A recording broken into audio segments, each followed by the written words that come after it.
말씀은 성령의 역사하심을 따라 예수님께서 공생의 사역을 더 적극적으로 진행하셨는데, 이사야서의 말씀에 대한 그 귀한 말씀을 예수님께서 회당에 가셔서 그것도 자신의 성장에서 사람들에게 선한 영향력을 끼치고, 그래서 많은 사람들이 예수님을 알아차렸던 바로 본 동네 나사렛에 들어가 가지고 어쩌면 그곳이 바로 고향이라고 할 수밖에 없는 것이죠. 거의 평생 거기서 생활하셨기 때문에 고향 땅 회당에 들어가셔서 이사야서의 말씀 61장 1절부터 주시는 그 말씀을 예수님께서 성경을 읽어 주시고 그 말씀을 강론해 주셨습니다. 풀어 주셨습니다. 사람들이 예수님의 말씀을 듣고 늘 깜짝 놀랐죠. 왜 놀랐습니까? 일반적으로 생각했던 예수라고 하는 인물, 사람들은 기억하고 있었습니다. 목수의 아들, 요셉의 아들 예수라고 기억하고 있었기 때문이죠. 그 본 동네에서 자랐던 청년 예수를 떠올리면서 회당에서 말씀을 읽으시고 해석하시는 예수님의 모습과는 전혀 다른 상이한 그 모습에 대해서 머릿속에 선입견이 있죠. 아니, 저 양반이 누구야? 요셉의 아들 예수가 아니냐? 우리가 어린 시절의 모든 것을 알고 그의 형제를 알고 그의 부모에 대해서 아는데, 오늘 회당에서 말씀을 풀어주시는 모습을 보니까 기가 막힐 만큼 상이한 또 다른 사람인 것을 보고서 사람들이 우동성으로 깜짝 놀랐죠. 감동했습니다. 감격했습니다. 경이로운 사건이 바로 이 나사렛의 회당에서 일어났다는 사실을 사람들은 먼 내 마음속에 받아들이지 못했던 것입니다. 왜 그랬을까요? 하나님의 성령의 역사에 따라 역사하시는 그 역사하심을 인정하지 않고 자기 자아 속에, 자기 생각 속에 있는 그 고정관념의 틀을 깨트리지 못하고 인간적이고 상식적인 범위 안에서 예수님을 이해하려고 하고 예수님에 대해서 말하려고 했기 때문에 그렇습니다. 여러분, 똑같이 예배를 해도 어떤 사람들은 그 예배 시간 내내 눈물을 훔치면서 감격해하고 또 가슴이 찡해오는 변화를 경험하고, 야, 도대체 하나님의 말씀이 이와 같이 오묘한 말씀으로 내 마음속에 다가오는구나. 그러면서 진한 감동이 몰려와서 그 감격스러운 말씀 앞에 거꾸러지고 그 말씀의 은혜 안에 젖어가지고 한평생 이런 역사는 경험한 적이 없는 새로운 은혜를 경험하고서 하나님 앞에 영광 돌리는 사람이 있는가 하면, 똑같은 자리에 앉아 똑같이 예배를 하는데 어떤 사람들은 시간이 이 정도밖에 안 갔나? 아니, 예배 시간이 왜 이렇게 길어? 설교가 왜 이렇게 길어? 한 15분, 20분이면 족한 거 아니야? 진짜 너무 예배가 지루해. 이러니까 진짜 오기 싫다니까. 여러분, 하나님의 말씀의 기준에서 그 말씀의 은혜를 받고 하나님 앞에 영광 돌리면서 신실한 능력과 은혜를 사모하고 오늘 하나님이 내게 무슨 말씀을 주실 것인지에 대하여서 기대감을 갖기는커녕 세상에 마음을 두고 예배 끝나고 빨리 가야 될 때가 있는데 도대체 오늘따라 왜 이렇게 예배가 지루하고 긴지 투덜투덜이가 돼가지고, 여러분, 왜 그런 것입니까? 이 심령 상태가 좋은 땅과 같이 기대감을 갖고 하나님 말씀을 사모하고 주님의 은혜를 사모하는 마음을 갖지 않았기 때문에 그렇습니다. 그래서 예배는 준비하는 자가 은혜를 체험하는 겁니다. 이런 시간부터 나와서 오늘 이 주의 날을 얼마나 학수고대했는지 사모했는지, 주님 이날이 내 평생에 있어서 좌우명이 되고 변화를 경험하는 능력의 시간이 되고 은혜 시간이 되기를 원합니다 하고 소원을 품고서 오늘 아침에 우중에도 이 은혜의 자리에 나오신 여러분들, 또 인터넷 방송을 통해서 함께하는 여러분들과 같은 이 사모함이 있는 사람들은 주님께서 책임져 주실 줄로 믿습니다. 여러분, 나사렛 예수님의 고향과 다름이 없는 그 본 동네에서 사람들이 수근수근 거리면서 주님의 능력의 역사를 나타내고 은혜의 말씀을 풀어주셔도 그 말씀의 의미를 깨닫지 못하고 변화도 경험하지 못하고 불만한 모습을 가지고 있었죠. 예수님께서 주위의 분위기를 보니까 참 기가 막혀요. 은혜를 사모하고 말씀을 사모하고 하나님의 그 말씀 안에서 능력과 시대적인 재조명된 하나님의 그 귀한 섭리를 깨달으려고 하기는커녕 예수님을 힐난하고 소근거리고 그리고 비아냥거리는 이 사람들을 보면서 주님이 너무 기가 막히셔서 주신 말씀이 바로 오늘 본문 말씀 25절부터 주신 말씀이죠. 자, 같이 읽어볼까요? 25절 시작. 내가 참으로 너에게 이르노니 엘리야 시대에 하늘이 3년 6개월간 닫히어 온 땅에 큰 영련이 들었을 때 이스라엘에 많은 과부가 있었으되 엘리야가 그중 한 사람에게도 보내심을 받지 않고 오직 시돈 땅에 있는 사렙다의 한 과부에게 뿐이었으며. 여러분, 3년 6개월 동안 비가 내리지 않도록 한 것은 엘리야가 엎드려서 하나님 앞에 간절히 청원하니 하나님이 응답했습니다. 왜 기도했나요? 하나님, 바알신이 최고라고 합니다.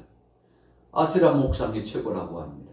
바알신은 풍년의 신이요 아세라 목상은 가정에 있어서 생육하고 번성케 하는 신이라고 합니다. 여러분, 그래서 적지 않게 백성들이 하나님을 떠나 타락했는데 엘리야가 보니까 참 과감히 큰일 났어요. 이 백성들이 나락으로 떨어지고 하나님을 떠나서 하나님 앞에 나가서 예배하고 제단을 수축하고 제물을 올린 지가 까마득해요. 다 잊었어요. 그래서 제단마저도 흐트러지고 온전한 제단이 없어요. 그래서 너무 답답해가지고 하나님 앞에 하나님, 이 백성들 큰일 났습니다 하고 엎드려서 하나님 앞에 간절히 기도했죠. 하나님, 풍년의 신, 비를 내려주시는 신, 생육하고 번성케 하는 역사를 주관하는 신이 하나님, 여호와 하나님이신데 저 백성들이 어리석어서 바알 신에게 쫓아가고 아세라 목상 앞에 가가지고 우리 가정에 아들을 달라고 딸을 달라고 생명을 주관하는 신이 아세라 목상인 줄 알고 거기에 엎드리고 비를 내려달라고 농사와 풍년을 허락해달라고 바알 신에게 가고 있다고. 그랬더니 하나님께서 하늘창을 닫으셨죠. 3년 6개월 동안 비가 내리지 않았습니다. 사람들이 혼곤하여 죽을 지경입니다. 이제는 끝났구나. 오늘 시돈 땅에 있었던 사렙다 과부도요. 이제 이거 먹고 이제 죽을 것밖에는 없는데 이제는 최후의 마지막이구나. 그러나 살아계신 하나님께서 우리의 생명을 주관하시고 이 나라를 주관하시고 이 백성을 주관하시리라는 믿음을 갖고 있었어요. 누가요? 사렙다 과부가 그 믿음이 있었다는 것입니다. 그래서 오늘 본문 말씀에 예수님께서 구약에 많은 인물이 있었지만 엘리야 시대에 하나님께서 3년 6개월 동안 비가 오지 않았는데 그 많고 많은 여인들 많았는데 하나님께서 그 중에 한 사람 꼭 집어가지고 사렙다 과부의 가정에 엘리야를 파송하셔가지고 그 가정에서 남아있는 것 뺏어 먹도록 하려고 하신 것이 아니라 그것을 믿음으로 받아 먹게 하고 그리고 그 가정을 위해서 마음껏 축복해 주도록 하시기 위해서 하나님이 급하셨다. 예수님이 성경을 그렇게 해주고 계신 거죠. 여러분, 예수님께서 원하시는 것은 뭐였습니까? 믿음의 사람이에요. 예배할 때 믿음으로, 기도할 때 믿음으로, 삶의 그 모든 상황 가운데 믿음으로 나오는 사람 여기 없을까? 나사렛에 믿음의 사람 없을까 하고 찾으셨는데 눈을 씻고 봐도 그 믿음의 사람 찾기가 힘들었다는 것입니다. 하나님께서 믿음의 사람 찾고는 사렙다 과부의 가정에 엘리야를 급하셨다. 믿음이 있었기 때문이다. 여러분 직설적이에요. 그래서 주위 있는 사람들이 그렇게 말씀하신 거예요. 여러분들은 믿음이 없기 때문에 하나님의 은혜를 체험하지 못하고 하나님의 권세를 체험하지 못하는 것을 가슴을 치면서 옷을 찢듯이 마음을 찢고 회개해야 된다는 사실을 예수님이 직설적으로 지금 선포하고 계시는 거죠. 27절 보세요. 같이 읽습니다. 시작. 또 선지자 엘리사 때에 이스라엘에 많은 나병 환자가 있었으되 그 중에 한 사람도 깨끗함을 얻지 못하고 오직 수리아 사람 나아만 뿐이었느니라. 나아만은 좋겠어요. 왜요? 예수님이 나아만에 대해서 말씀하셨죠. 수리아 사람, 아람 나라의 용장이죠. 대단한 사람이었습니다. 그런데 어느 날 한센병이 찾아와가지고, 여러분 우리가 뭐 나처럼 건강한 사람이 있냐고 건강 자랑했다가 한순간 질병이 찾아오면 어느새 그랬느냐 하는 듯이 식욕도 떨어지고 체중도 자꾸만 빠지고 몸이 참 혼곤하고 죽을 지경이고, 여러분 이 볼턱이 그냥 쏙 들어가가지고 눈은 쏙 들어가고 얼굴 보면 거울로 봐도 내 얼굴 왜 이렇게 생겼는지 참 참담하게까지 할 때가 있지 않습니까? 여러분 생명을 주관하신 분이 하나님이시죠. 그래서 우리는 물질 자랑하거나 건강 자랑하거나 명예나 권세 자랑할 거 아닙니다. 여러분 자랑했다는 것은 그 주관이 내게 있다는 고백인데 하나님이 별로 좋아하지 않습니다. 그러나 하나님 앞에 영광 돌리면 다르죠. 하나님 오늘도 건강 주시니 감사합니다. 내게 시간을 주시니 감사합니다. 내게 직분을 주시고 자리 그 명예를 주시고 일할 수 있는 터전을 허락하시고 일거리를 주시니 감사합니다. 시간을 주시니 감사합니다. 아직 살아있다는 것이 감사합니다. 다 주님의 은혜입니다. 주님이 주셨지요. 여러분 이렇게 고백하고 물질 주시니 건강 주시니 명예 권세 주시니 우리 가정을 주시니 자녀 주시니 모든 것 주신 거 어려움 속에서도 하나님 나를 지키시고 나와 함께 하심을 감사하다고 내 평생 소원은 주님을 찬송하다가 주의 나라에 주님 앞에 가는 것이라고 이렇게 고백한다면 얼마나 좋겠습니까? 수리아 사람 아람 나라의 나아만이 되게 믿음도 없는 사람이었죠. 엘리사가 여보시게 요단강가에 와서 당신 몸 7번 담그어. 그게 당신이 할 일이야. 아람 나라에서 여기 이스라엘까지 왔는데 이 북이스라엘까지 와가지고 참 긴 먼 거리를 오셨습니다만 내가 당신에게 줄 수 있는 선물은 그것밖에 없으니 나만이 그 소리를 듣고요 화를 벼락같이 냈지. 괘씸죄가 적용됐어요. 그래서 내가 당신들 그냥 두나보라고 이런저런 저주를 퍼부을 뜻이에요. 네. 당당하게 그 완고한 고집이 죽음의 문턱을 향하여 가고 있었는데 주위에 있는 사람들이 설득했죠. 아니 무슨 소리예요. 우리나라에서는 누구 한 사람도 당신 치료시켜준다는 사람 없었고, 그런데 엘리사 바로 저 선생님이 당신에게 다른 말 따질 것도 없이 요단강가에서 몸을 7번 담그면 치유되고 회복된다고 말했으니 이보다도 더 소망이 어디 있겠느냐고 속nom생 치고 한번 해보시라고요. 우리가 여기까지 먼 거리 왔는데 그냥 돌아가기에는 너무 마음 아프고 아깝잖아요. 뭐든지 할 텐데 왜 그것을 못 하시냐고. 여러분 그래서 주위 사람이 중요한 겁니다. 오늘 저와 여러분들이 인생 여정을 살아가면서 누구를 만나느냐 굉장히 중요합니다. 믿음 없는 사람 만나면 그 옆에서 계속 믿음 없는 말만 계속하면 나중에는 내 속에 있는 얄팍한 바닥에 깔린 믿음조차도 닥닥 긁어서요. 쇠잔해져가지고 이제 더 이상 나조차도 믿음 없다고 그래서 나오는 것이 뭔가요? 함께 앉아가지고 듣고 보니까 그렇구만. 같이 불평하고 원망하고 조롱하고 여러분 말의 씨라고 하는 것이 그렇습니다. 그래서 우리가 긍정의 말, 축복의 말, 하나님의 능력의 말씀 여보시게 그렇게 하지 말하지 마. 하나님이 살아계시죠. 그렇게 말하지 마. 인간 다 그 사람이지 뭐 잘난 사람 있나? 다 그래. 사람들 생각해보면 다 그런 거야. 그러니 이해하고 사랑하고 우리가 함께 이겨나가자고. 이것이 시험이야. 그러니까 이겨나가자니까 라고 여러분 적극적으로 긍정적으로 보듬어주고 한편에서는 위로하고 한편에서는 일으켜 세워주고 여러분 이것이 긍정의 말이요 믿음의 사람입니다. 그러나 부정의 말이 나오고 불평의 말이 나오면 함께 맞장구를 치고 이랬느니 저랬느니 하면 나도 모르는 사이에 사탄의 밥이 되는데 나만은요 복받은 사람입니다. 왜요? 엘리사를 만났잖아요. 또 그와 함께하고 있는 사람들이 그를 설득해주고 그에게 힘을 실어줬잖아요. 그리고 바른 길로 인도해줬잖아요.